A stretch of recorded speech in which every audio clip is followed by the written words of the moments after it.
Ready na kayong paiyakin yung mga DDS? Oh, ayan. 'Di ba masaya yung mga DDS nung talo daw po si Abante? Ako nga ho, mga kababayan, nalulungkot ako nung nabalitaan ko, naku, 2,000 na lang. Natalo pa si Abante. Biruin niyo ho, mga kababayan, ha? Dinayo to ni Inday Sara Duterte. Doon sa Maynila, doon sa distrito niya. Nag-post, no? Napakalaki ho. Nasa entablado, ipinakita yung muka ni Benny Abante na nakadila ho. Eto ha, take note ho, mga kababayan. Kaya meron po silang ganong picture ni Benny Abante na bumabalik po sa Kongreso dahil naka-public naman ho yan sa Facebook niya eh. 'Di ba? Naka-public naman ho yan sa Facebook niya, mga bossing. Hindi naman po itinatago, mga kababayan. Pero siyempre sila, madudumi ho ang utak. Oh, para sa kanila, yung simpleng pagdila ho, mga bossing, nakahubad, simple. Wala namang pinapatungkulan na kung sino man ang binabastos. Baka isip ni Inday Sara Duterte, siya dinidilaan. 'Di ba? May impeach ka. 'Di ba? Nagsasaya ho yung mga DDS dahil natalo si Benny Abante. Eto ho kayang balita na ito. Kayanin kaya nila? Lalo na si Inday Sara Duterte. Lintik na yan. Dinayo ko pa si Benny Abante para matalo. Tapos disqualified pala yung kalaban. Basahin ko po the Commission on Election Second Division has annulled, pinawalang sala, ang proklamasyon ni Luis Joey Chuauy as representative for Manila 6th District and declared Benny Abante as winner of the race. Aray ko po. Saklap, mga DDS. Yung sinasabi ninyo, wala, talo si Abante, eto, makakabalik. 'Di ba? Makakabalik. Sabi dito, this was after the division declared that Uy certificate of candidacy is void ab initio and he is not considered as a candidate because he is not a natural born citizen. Isa po yan, mga kababayan. No? Sa requirements para ka makatakbo. Sa posisyon, sa gobyerno. Tapos mapapatunayan hindi pala natural born citizen. Yari, ang mga DDS, iyakan na naman to. Magiging exciting pa din, mga kababayan, yung mga hearing doon sa Kongreso. 'Di ba? Sabi dito, this was after the division declared that Uy certificate of candidacy is void ab initio and he is not considered as a candidate because he is not a natural born citizen.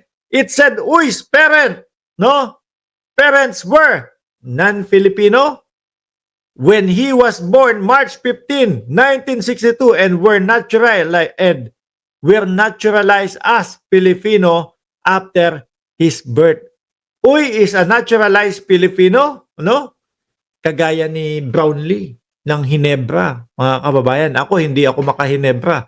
Pure foods ako, pero alam ko dahil nagagalingan ako kay Brownlee. No? Tama ba? Naging natural. Alam ko yung isa, yung matangkad. Pero alam ko si Brownlee din eh. Uy is a naturalized Filipino, not a natural born one, it said.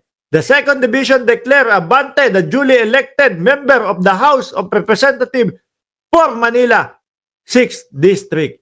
Uy defeated Abante, no? In the May 12 election, getting more than 64,700. Naku, onti lang pala to, 1,400 lang pala, against Abante, yung kanilang pagitan. Kala ko umabot ng 2,000 eh. Yan sinasabi ko sa inyo na nanghihinayang ako na hindi naman talaga ang dahilan ng pagkatalo ni Abante dahil doon sa pasyal ni Inday Sara Duterte doon. Naku, 2 abante ho, mga kababayan.